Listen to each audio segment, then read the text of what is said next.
Student, good morning. Welcome to Goldie Vidyalaya public school. आज हम पढ़ेंगे मेटल की मोस्ट इंपॉर्टेंट टॉपिक है, रेलवे में ज़्यादा क्वेश्चन आता है। उसी में जनरल दो चीज़ होता है। देखो, मेटल मतलब क्या होता है? किसी चीज़ का हार्ड होना, उसको थोड़ा मतलब उसका क्वालिटी होना, मेलेबिलिटी होना, हार्ड होना, रिजिडिटी होना, ब्रिटलनेस, ये सबको मेटल ही बोलते हैं। साउंड भी आता है मेटल से, इलेक्ट्रिसिटी भी, करंट भी पास होता है। तो चलो, मेटल में जी स्पेसिफिक ग्रेविटी, जो मोस्ट इंपॉर्टेंट क्वेश्चन हर टाइम एग्जाम में आता है, उसी के बारे में डिस्कशन करेंगे। ये जो चार्ट है इसको पूरा याद रखना होगा। देखो, जो एल्यूमिनियम होता है 2 होता है, जनरल 2 याद रखो, ऑप्शन से मिल जाएगा आपको।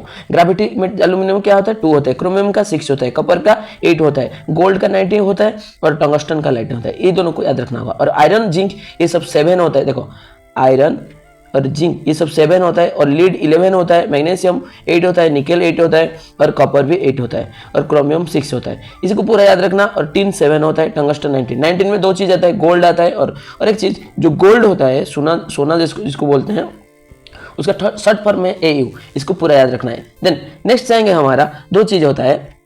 हमारा इलेक्ट्रिक कंडक्टिविटी मतलब क्या होता है? एक मेटल एक तरफ से और एक तरफ तक करंट पास होने को इलेक्ट्रिकल कंडक्टिविटी बोलते हैं। देन फ्यूजिबिलिटी मतलब क्या होता है? फ्यूजिबिलिटी मतलब 2 चीज़ को मिलाना। यदि तुम प्लास्टिक को मेल्ट करके और एक प्लास्टिक के साथ मेल्ट करके मिलाओगे तो इसको भी फ्यूजिबिलिटी बोलेंगे।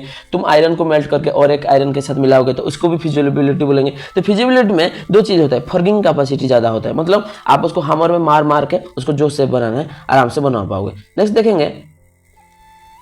देखेंगे डक्टिलिटी मतलब क्या होता है? एक तार बनाने के लिए, एक मेटल को हैमर में मार के एक वायर बनाने के लिए जिसको बोलते हैं, उसको डक्टिलिटी बोलते हैं। और डक्टिलिटी के बाद मेनली डक्टिलिटी ये गया, उसके बाद जनरल आता है हार्डनेस। किसको बोलते हैं? हार्डनेस मतलब जो क्या होता है, मतलब एंटीमनी, ये सब हार्डनेस ज़्यादा समझते हैं। मतलब जो रेजिस्ट कटिंग करने के लिए हार्डनेस मतलब क्या? हार्ड होता है ना, जितना मारोगे टूटेगा नहीं, तो उसी को हार्डनेस बोलते हैं, जो रेजिस्ट सचता है। देन ब्रिटलनेस मतलब क्या होता है? आप एक सीट को थिन सीट में कन्वर्ट करना, मतलब पतला सीट में कन्वर्ट करना, उसको मैलेबिलिटी बोलते हैं। और ब्रिटलनेस मतलब टूट जाना है, भंगुरता गुण जिसको बोलते हैं, टूट जाना है। और मैलेबिलिटी का मतलब क्या होता है? थिन सीट में बनवाने के लिए, उसी को मैलेबिलिटी बोलते हैं। इसमें नहीं है लिस्ट में मैलेबिलिटी का। उसके बाद टफनेस क्या होता है?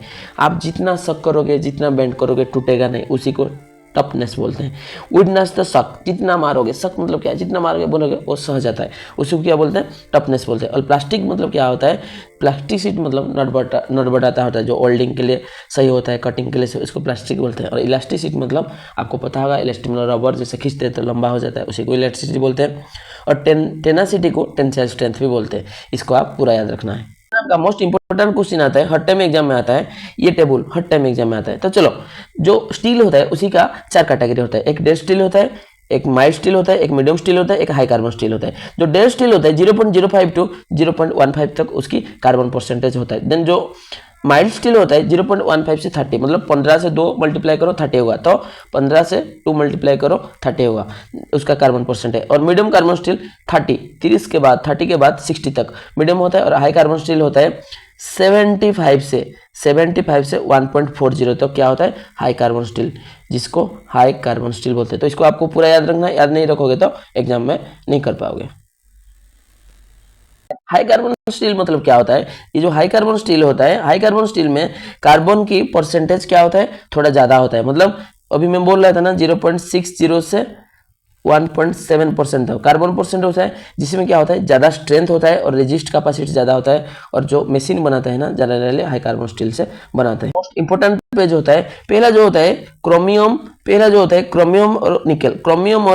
क्रोमियम की 18% और निकेल की 8% मिलके क्या होता है? एक स्टील होता है। क्या होता है? स्टील, स्टेनलेस स्टील बना होता है। और क्रोमियम की क्रोमाइट हम बोलते हैं, उसको क्या बोलते हैं? क्रोमाइट बोलते हैं। देन जो होता है टंगस्टन, जो होता है बहुत टफनेस होता है और हार्ड होता है। और मोलिब्डेनम जो होता है वो सफ्टनेस के लिए यूज करते हैं। और जो वेनेडियम होता है वो क्या होता है? स्ट्रेंथ इंक्रीज करने के लिए यूज होता है। और जो कोबाल्ट होता है उसका टेम्परेचर होता है 1450 डिग्री सेल्सियस, याद रखना है 1450 डिग्री सेल्सियस। देन जो मोस्ट इंपोर्टेंट प्रोसेस होता है, प्रोसेस मतलब टेम्परेचर की कैपेसिटी, एल्यूमिनियम की 660 डिग्री होता है, 660 डिग्री होता है, व्हाइट कलर होता है। देन कॉपर मेलेचेट प्रोसेस में बना होता है और 1082 डिग्री सेल्सियस रहता है और रेड होता है। और लीड गैलेनो में बना होता है। लीड कौन सी में बना होता है? गैलेनो में बना होता है। देन निकेल 1450 डिग्री सेल्सियस लेता है। देन टिन स्टोन में बना होता है। और कैडमियम 320 डिग्री लेता है। और टंगस्टन सबसे ज़्यादा टेम्परेचर 3380 डिग्री लेता है। 3380 डिग्री सबसे ज़्यादा टेम्परेचर कौन लेता है? हमारा टंगस्टन लेता है। वो नहीं तो नहीं पिघलेगा। तो इसको पूरा याद रखना है, एग्जाम में हर टाइम आएगा। देन हमारा ब्रास, ब्रास किस में बना होता है? 63% प्लस 37, देखो 100 होता है ना, इतना परसेंटेज में ब्रास बना होता है। कॉपर और जिंक, कॉपर और जिंक में बना होता है। देन जो इंपॉर्टेंट चीज होता है ब्रास के बाद वो होता है हमारा जनरल चीज, हमारा ब्रोंज। ब्रोंज किस में बना होता है? ब्रोंज बना होता है हमारा कॉपर और टिन। किस में बना होता है? कॉपर और टिन। वो कितना परसेंट होता है? वो होता है 88% और 5% कॉपर और टिन में बना होता है। इसको पूरा याद रखना।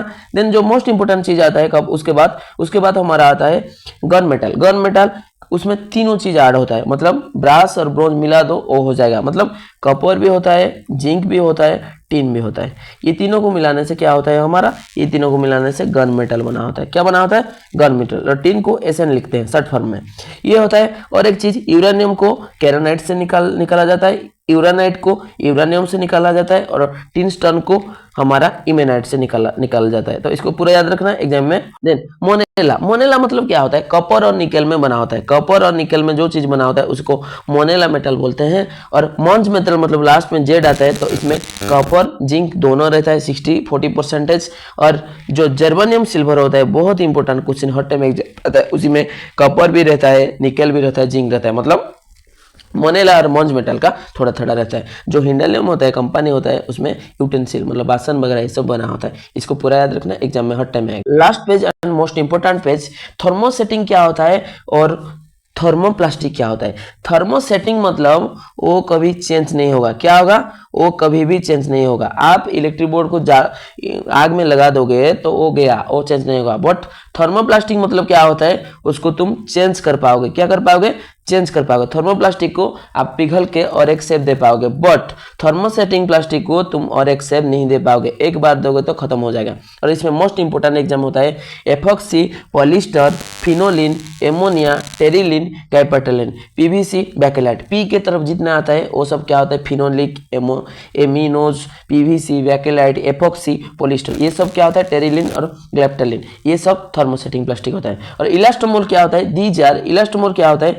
These are made with modified thermosetting और रबर और थर्मोप्लास्टिक की मॉडिफिकेशन में इलास्टोमर होता है। General use for basket, modular, foam and insulator. इसमें सब बास्केट वगैरह बनाने के लिए यूज होता है, मतलब प्लास्टिक और क्या होता है? रबर की मिक्स होता है। तो थैंक यू फॉर वॉचिंग। आप मेरे चैनल को सब्सक्राइब कर दो, लाइक कर दो, शेयर कर दो। Thank you.